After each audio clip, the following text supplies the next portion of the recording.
নমস্কার, আমি Shanta. Medinipur two Melbourne চ্যানেলে আপনাদের স্বাগত জানাই। সবাইকে অসংখ্য ধন্যবাদ আমার পাশে থাকার জন্য।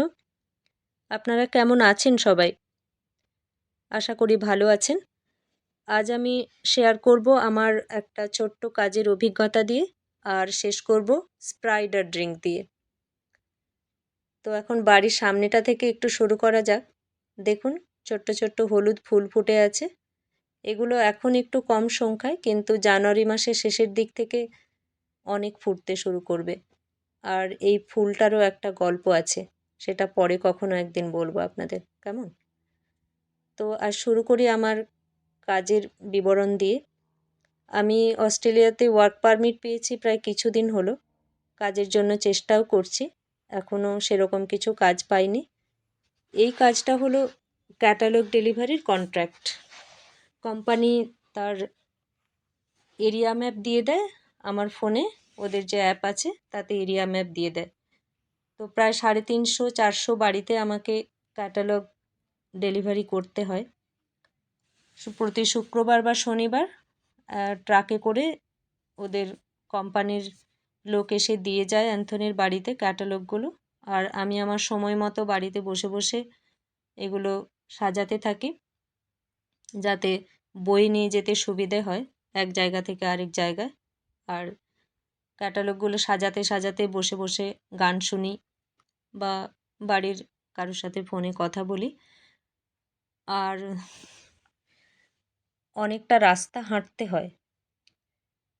এমন কিছু কষ্টের নয়, কারণ আমি হাঁটতে খুব ভালোবাসি। আর এখানে ভালো লাগে এই কারণে যে নতুন জায়গা দেখতেও ভালো লাগে, নতুন রাস্তা চিনতে পারি, নতুন জায়গা চেনার সুযোগ থাকে। হাঁটাও হলো, নতুন জায়গা চেনা হলো, আর তার সাথে আমার কিছু হাত খরচও হলো। এখনও সেরকম কিছু চাকরি যেহেতু আমি পাইনি। আর সব থেকে বড় কথা, আমার সময় কাটে। কারণ গত 25 বছর ধরে আমি চাকরি করে এসেছি। এখন বাড়িতে বসে থাকাটা সত্যি আমার পক্ষে শাস্তি ছাড়া আর কিছু নয়। তো রাস্তায় যেতে যেতে দেখতে পেলাম একটা সুন্দর পার্ক। ভাবলাম একটু ঘুরে দেখি। আজ কোনো বাচ্চারা নেই পার্কে, কারণ আজকে আবহাওয়া ভালো ছিল না বলে। ওই দেখুন, অ্যান্থনি নিয়ে যাচ্ছে ট্রলিটা টেনে টেনে। ও মাঝে মাঝে আসে, আমাকে সাহায্য করে। অ্যান্থনি যেদিন আসে তখন ও রাস্তার একদিকে দিতে থাকে, আমি রাস্তার একদিকে দিতে থাকি।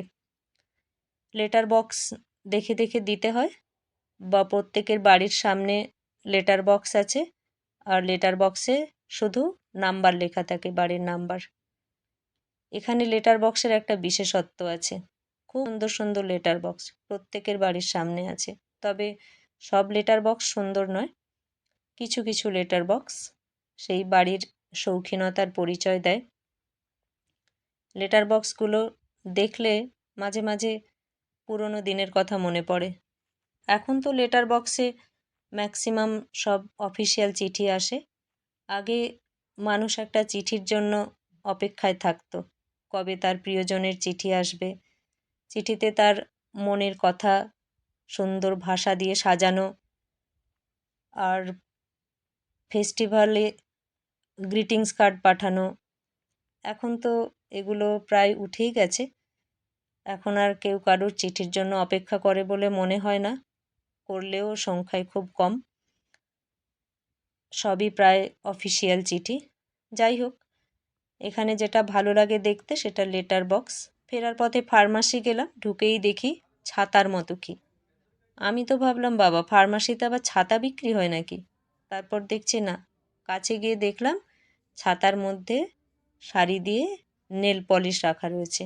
10টা নেল পলিশ, দাম হচ্ছে অস্ট্রেলিয়ান ডলারে $20, মানে প্রত্যেকটা নেল পলিশের দাম $2 করে অস্ট্রেলিয়ান ডলারে।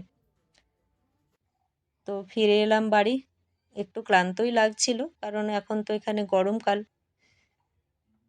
অ্যান্থনি তাই স্প্রাইডার ড্রিঙ্ক বানাচ্ছে আমার জন্য আর ডেনজলের জন্য। ডেনজল হচ্ছে অ্যান্থনির ছোট ভাইয়ের ছেলে, খুব দুষ্টু।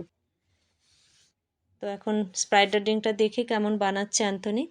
লেমনেড নিয়েছে ও, গ্লাসে হাফ গ্লাস, আর তার সাথে এখন দিচ্ছে 1 টেবিল চামচ ভ্যানিলা আইসক্রিম। আর তার উপরে কিছু বরফের টুকরো এখনও ছড়িয়ে দেবে।